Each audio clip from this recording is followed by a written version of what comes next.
Simply Matsoka. Hi, Dr. Hazel. How are you? I'm great, thanks. How are you? I'm good. Thank you for coming for this interview. Oh, thank you for having me here. I'm so honored. It's a pleasure. Now, there's something very interesting about you. You went and studied medicine somewhere outside of South Africa. Can you just tell us where you studied? First of all, tell us who you were and where you studied. Okay, so my name is Hazel Maereka and I did medicine outside. I did it in China.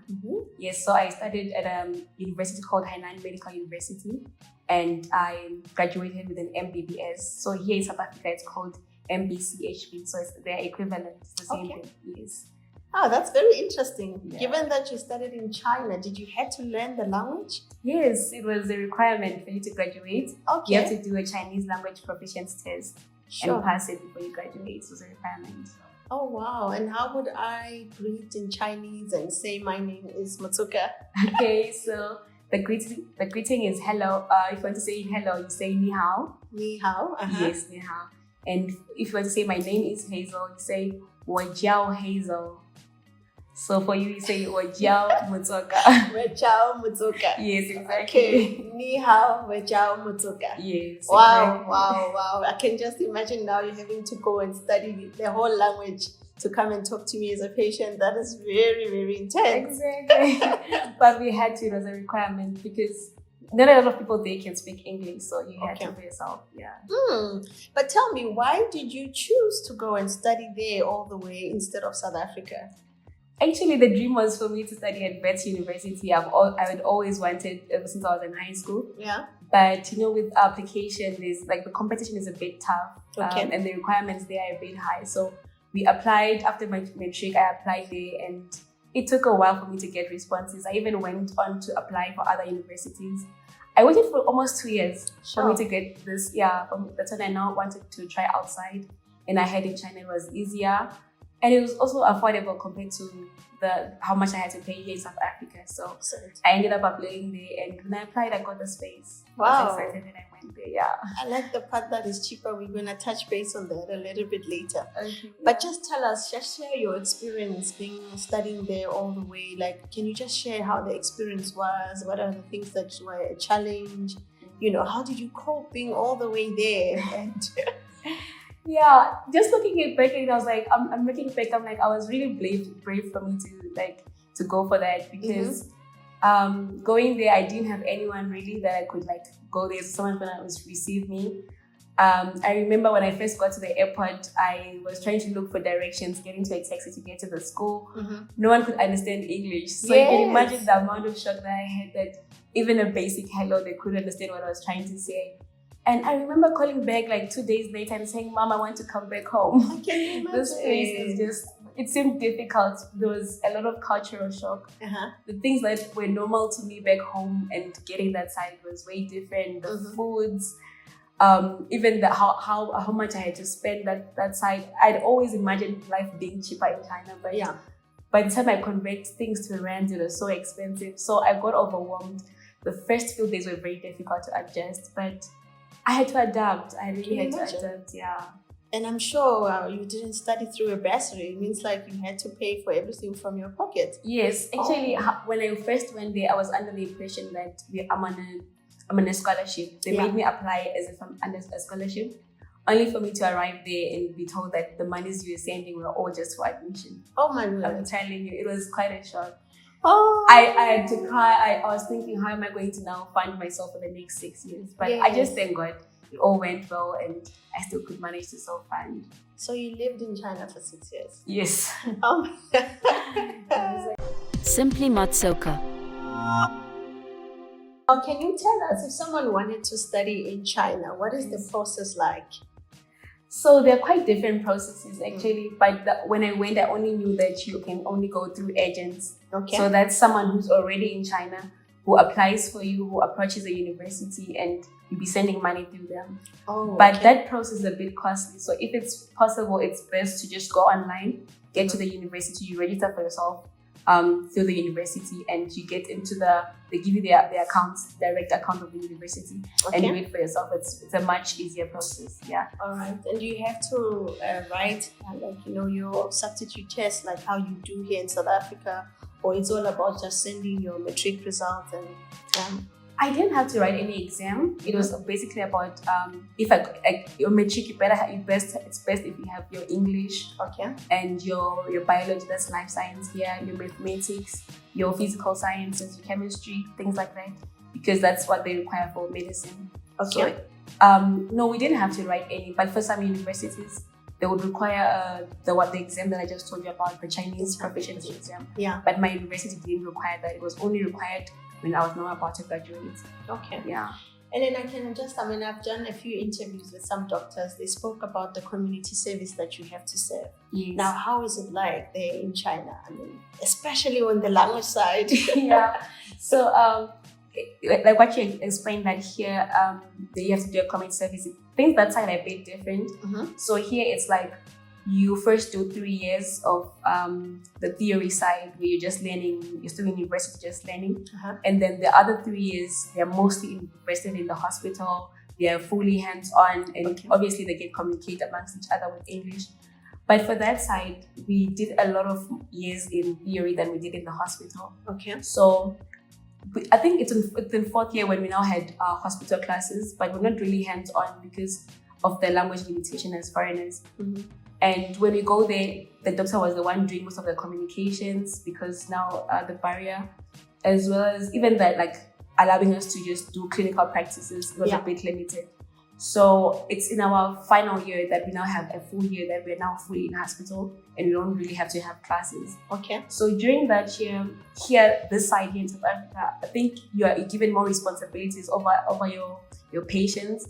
But that side is more like shadowing, because you still need the doctor to be around you. So in as much as they would trust you with a few basic things, maybe getting a patient's vital signs when they arrive, but the communication still limits you. So you get to do limited work and you still treated more like a student. And versus this side, it's more like you're now a junior doctor and they can trust you with more, because there's no that barrier of language or of culture or who you're dealing with. And they've been exposed for more time here in the hospital. Yeah. So that's the difference I've experienced. That's very interesting. So I'm just imagining, I mean, you were there. Was color an issue when it came to treating the patients? It actually was. I do remember a number of patients. So they'll be thinking, you don't understand Chinese. Yeah. So it'll be me, and then I'll be having maybe a Chinese classmate. And I'll be asked maybe to dress a wound and just clean up the wound. So the patient will allow you to do it, but they'll give you the eye like, do you know what you're doing? And then as soon as the Chinese student comes, they start asking, what's she doing right? Does she know what she's doing? Yeah. Like, is she also a doctor? Do you guys trust her? They won't know that you didn't actually understand. So there was that trust issue. Okay. But there were some who were good. It's not, there were some who were good. Maybe if they can speak a bit of English, they'll start speaking to you. Hello. They'll start practicing their English. Yeah. So it was a bit difficult, but there are times when, there was a positive side to it as well. Wow, that's an experience and a half. But what I also enjoyed was the fact that the technology there is a bit advanced compared to this side.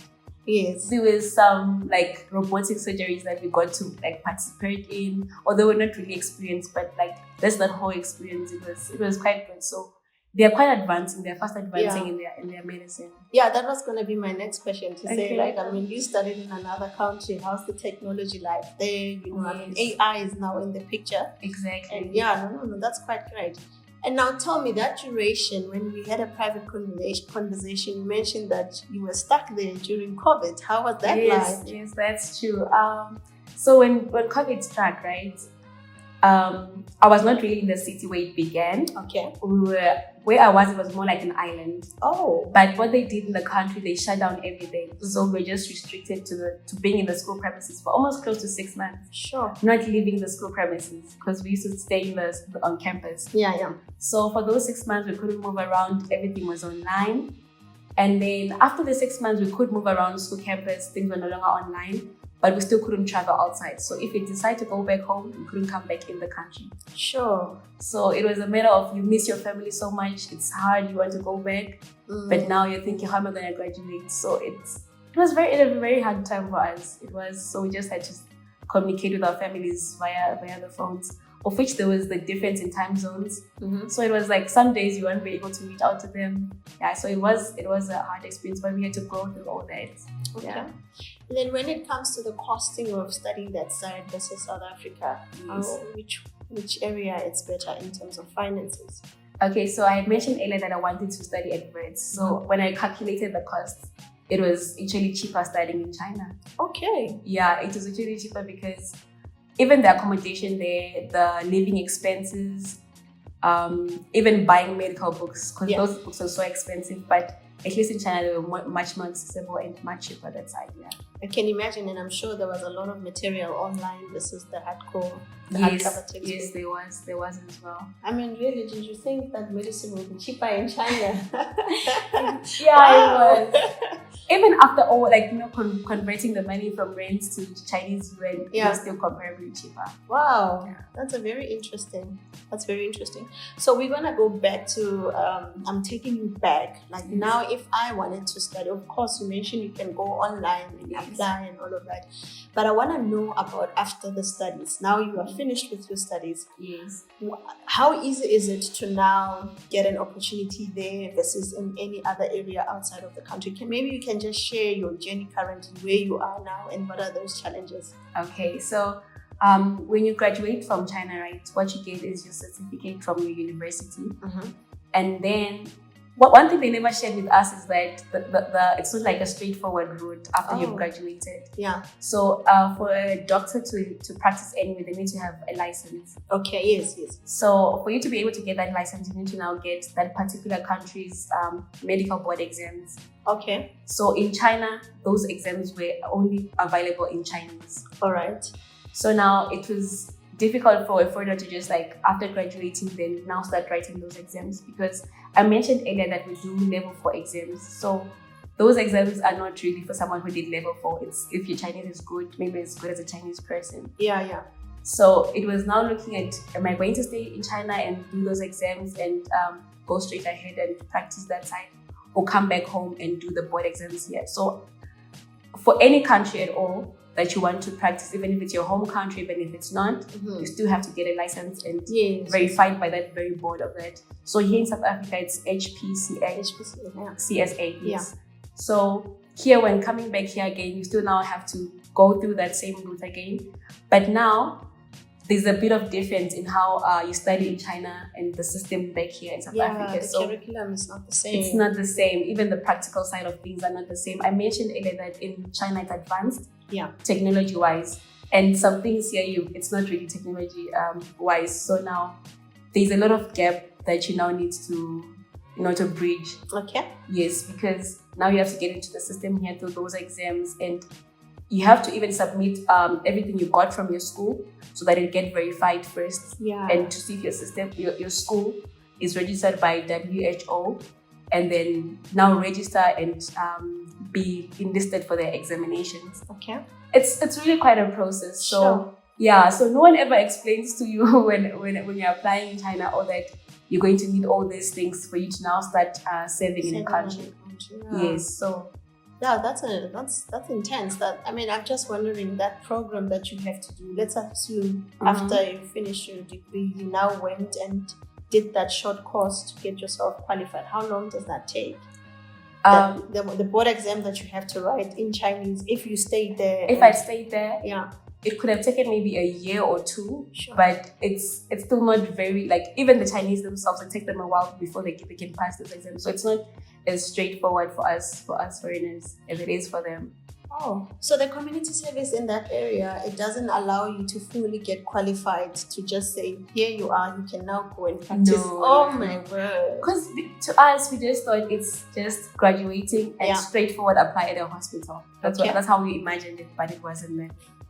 Yeah. So now here in South Africa, you're from Zimbabwe, right? Yes. So now, how easy is it now that you studied in China and now you're in South Africa? For you now applying this side, how's that going? It's also been a process. As I mentioned, getting enlisted into to write the board exams. That's what I'm still waiting on currently. Okay. Yeah. So it's also been a process that I'm not South African, right? So having to now get into the system here, So I've been like, before I left school, I'd also done research as to where is it much easier. Yeah. So that's what I'm currently working on. I also wanted to try other countries within SADC. Okay. Yeah. So as soon as I get called for those exams, at least once I write that and get my licensing, I can now start serving in the hospitals.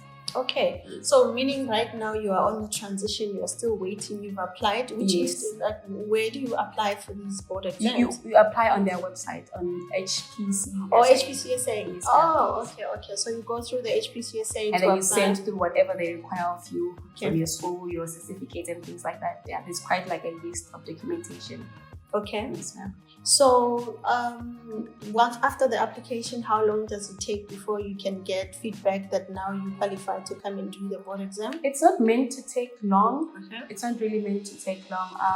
We do have quite a number of people from our school who've now gone through the process. Okay. Yeah, with them. So it's not really meant to take long, but for me, it's taken quite a number of months. I can't really give an exact amount of time that you have to wait. It differs per person, I believe. I think maybe we need part 2 just to do the research on just that process, just for understanding. Absolutely. Yeah. No, that's quite good. Yeah, can you tell us about the healthcare system here versus in China in terms of while you were still a student? I don't know if you got exposed to anything in South Africa. Maybe you can compare. Actually, I do wish that I had come back. As I had mentioned, I wished I had come back, but I couldn't because of COVID. Yeah. But I do wish I had come back to maybe experience this side of things, maybe during holidays, go and serve in a hospital and things like that, where I could fully give you the details as to how it's different. But from what I've heard from people who've been this side, maybe some of my friends, it was hands-on for them. Okay. It was fully hands-on. They got entrusted with patients. Maybe a patient comes, you can actually deal with them, and they'll entrust you compared to what they did in China. Like in China, we had to have a doctor helping you out, like someone who's a qualified and experienced compared to us. Yeah. Okay. But it's very interesting. That side, it seems like the technology and the way of teaching is more advanced. Yes. Yet when it comes to the practical side, you're still more of a junior. Yes. And oh wow, that is very interesting. Yeah. So I'm assuming after you've done with all your board exams, you can now trade and go and practice in a clinic here or a hospital here, and even open your private practice. It's easier that way. Yeah, you can even open your practice. But I would want to do that maybe after I've experienced, gained my experience. And I'll definitely reach out to Simply with Motoka to help me as I start up. I definitely. That would be very lovely. It would be very interesting, especially getting an insight on it. Because obviously with what we do, we not just help you to set up, but we also want to understand certain things about you as a doctor. Absolutely. Oh, I've gotten myself a future client. Absolutely. Yes. And then I think we've covered how do you prepare for life after med school. Now tell me right now, obviously you've just mentioned your long-term plans. Mm-hmm. So now let's assume somebody's now watching and thinking, oh, I want to go study medicine in China, but oh my word. Now afterwards, there's going to be the challenges. I want to ask from a point of, I'm from South Africa. Yes. Any of the medical students who studied abroad facing the same challenges in terms of getting that board, that license, or is it abroad regardless of where you're coming from? It is abroad, like regardless where you're coming from. Oh, okay. It is, okay. yes. It's the things that I also don't blame the system here. Things are different, right? So you don't just want to bring someone from outside and just let them practice in your hospital without knowing, are you on the same level? Did you learn the same things as the doctors who are here? So that's why it takes them time for them to trust us. Yeah. So it's not just maybe because I come from Zimbabwe or anything of that sort, but it applies all across. So even if you were back home in Zim and you were doing the same thing, you'll have to go through the same process. Yes, you still have to follow the processes. I understand now. Yeah. Wow, that is very interesting. And you look very young. Imagine now you've got your own practice or you're practicing somewhere. I can't wait. That is quite interesting. What should we expect from Dr. Hazel 10 years from now? Oh, you're not ready. So, I'm an aspiring pediatrician. I love pediatrics. Yes, I've always loved pediatrics. So obviously would want to open my own private practice in pediatrics. Okay. With the help of Simply Mutsoga, obviously. And I would want to also give other people an opportunity, like to be able to have the best medical care in pediatrics. I mean, I have a personal testimony of a younger sister who was born at 5 months.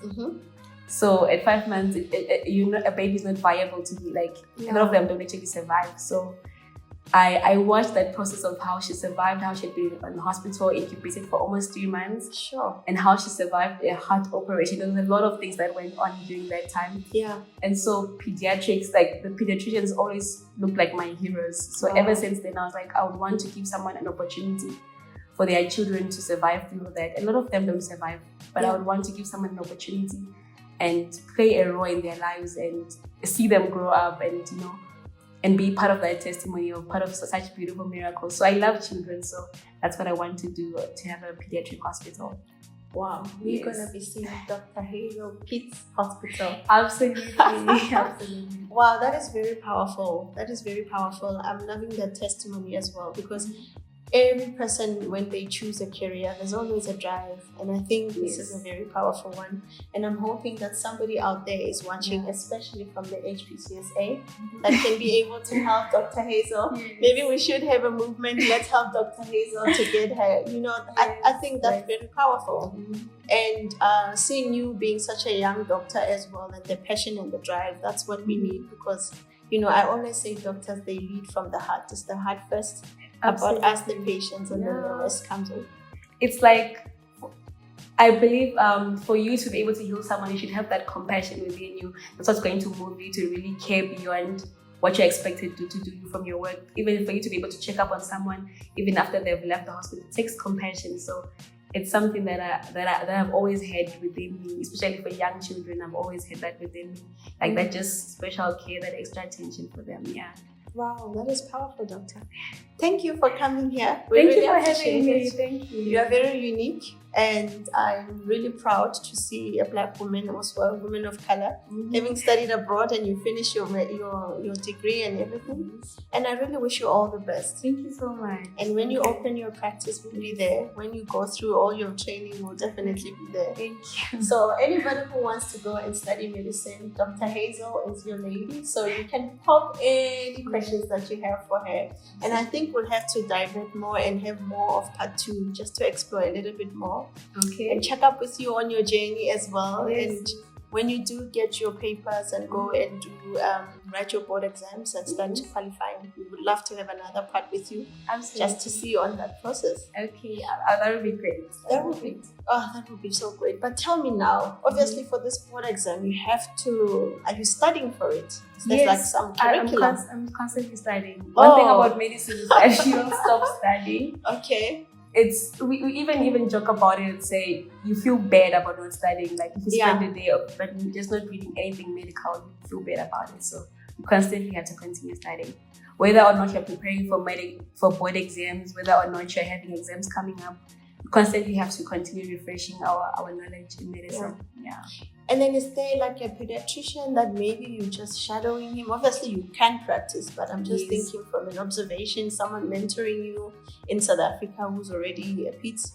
No, not yet. I've been looking actually. I have people that I aspire, but I just follow them from afar, maybe from online. Okay. Yes, but someone that I looked up to is not really in pediatrics, but I would really love to have someone from that side. Yeah. I actually know 2 pediatricians. I'm going to check and see if they can at least just to mentor you. Absolutely. And I don't know the rules, and obviously medical space is very regulated, but you never know, even if just for you to just shadow. I would appreciate that. Yeah.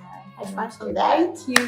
Thank you so much. No, thank you so much, Dr. Hazel, for coming on to this episode, and we would love to have more of you. And I really hope that our viewers have enjoyed this and they can have more questions. And for those that are studying already abroad, please do share more insights on anything that can really help the community as well.